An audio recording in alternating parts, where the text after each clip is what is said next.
Thailand, the most robust automotive industry hub, is the leader in ASEAN for electrified mobility demand, interest and awareness.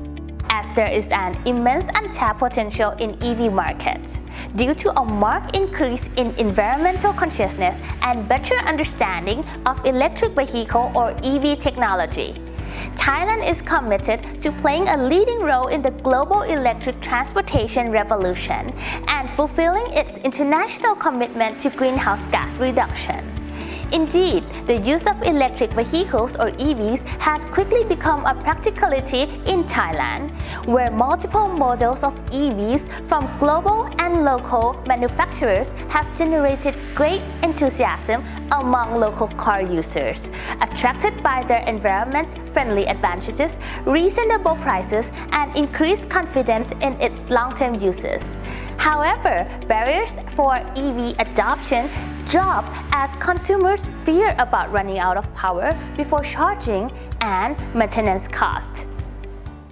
So I think when looking at the global trends of the ICE ban or the so-called internal combustion engine ban around the world, we probably heard that the first country in the world that would go for the ICE ban is in Norway. So Norway already announced that they would go all electric in terms of the passenger car from the year 2025. And for EV commercial vehicle, they will start off in the year 2035. And then many countries in North America and in Europe will probably take place around within the year 2030, 2035 that they'll go for the ICE ban. So for Thailand, if looking at the target set out by the National EV Policy Committee, we already see that they would gradually grow the population of BEV from 2025 at 30%, then up to 50% in 2030, before reaching 100% in 2035 in terms of the ZEV usage.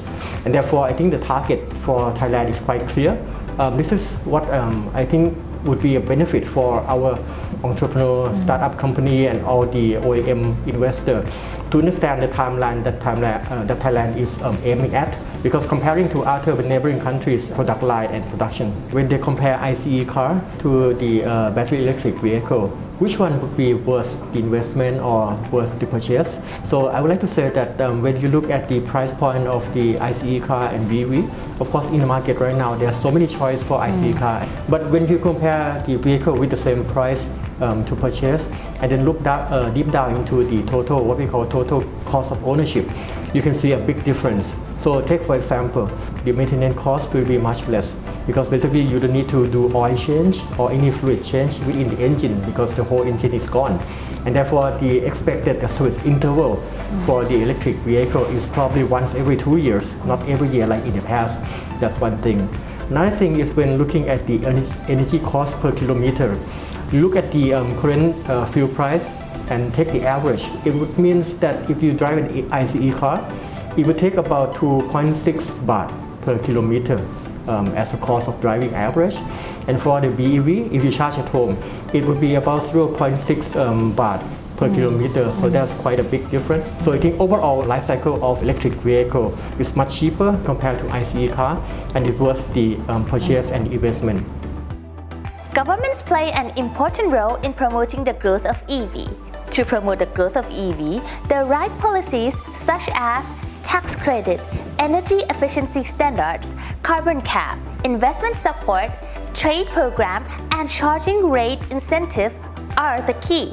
It is clear that EV technology will supersede gas-powered cars. As some countries have already banned fossil fuel-powered cars, it is not a question of if, it is a question of when.